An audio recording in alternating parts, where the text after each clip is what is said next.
Chapter 2. These are the words that came to Isaiah, son of Amoz, regarding Judah and Jerusalem. In the last days, the mountain of Jehovah will be seen, and the temple of God will be over the hills, raised above the highest of mountains, and all the nations will go there.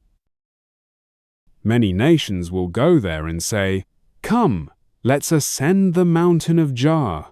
Let's go to the temple of Jacob's God, for there he will show us his way, and that's the way we will go." Then law will come out of Zion, and the word of the Lord from Jerusalem. He'll judge in the midst of the nations, and he will correct many peoples. Then they'll cut their swords into ploughshares and shape their spears into sickles. Against other nations they won't raise their swords, nor will they learn war anymore. O house of Jacob, return to the light of Jehovah. For from Jacob's house he's now turned his face, since it's become like it was at the start, a land that is filled up with takers, and where Philistine children are born. They filled their land with silver and gold, and there is no limit to all of their wealth. They've also filled it with horses, and chariots they have, beyond numbers. With the disgusting works of their hands, they've also filled up their land. They bow before things made by their fingers. Yes, to such things the people bow low, bringing disgrace to each person. So now there's no way I can spare them.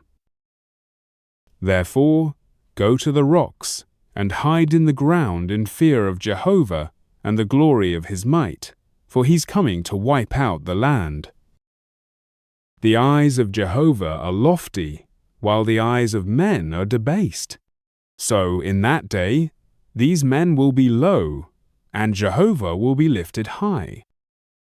For the day of Jehovah of armies is coming upon the insulting and proud, and those who are high and important will soon be brought to the ground. Then all of Lebanon's great cedars, and every tall oak tree of Bashan, yes, every high mountain and every high hill, every high tower and every high wall, all ships in the seas and their beauty, and every man will be small, for the pride of men will fall in that day, and Jehovah alone will be high. When he arises to wipe out the land, men will then hide all the idols that they have made with their hands.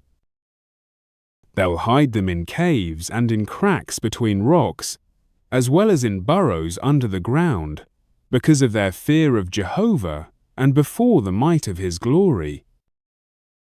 Then the disgusting things that they've made with their hands, those worthless things made of silver and gold, which they've made to bow down before, will be tossed before bats in their caves and in the cracks between rocks.